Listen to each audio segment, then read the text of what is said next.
Pernah tak anda dengar tentang haiwan yang namanya panda, tapi bukan panda hitam putih yang biasa kita kenal? Inilah dia, Red Panda, si comel misteri yang sering disalah anggap sebagai keluarga panda gergasi.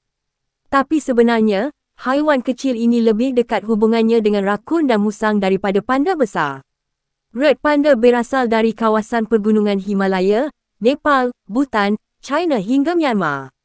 Mereka tinggal di hutan buluh sejuk pada altitud tinggi.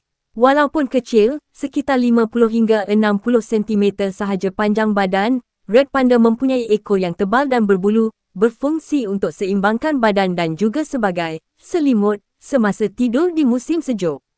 Makanan utama mereka ialah buluh, sama seperti panda gergasi.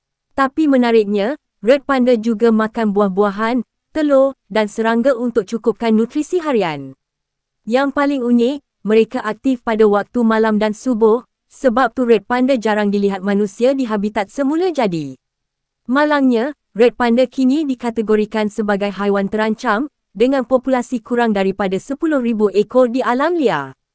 Comel, misteri, dan semakin jarang ditemui, Red Panda adalah simbol betapa pentingnya kita menjaga hutan dan biodiversiti. Kalau anda rasa haiwan ini menarik, jangan lupa tekan like, share dan subscribe untuk lebih banyak cerita tentang dunia haiwan unik.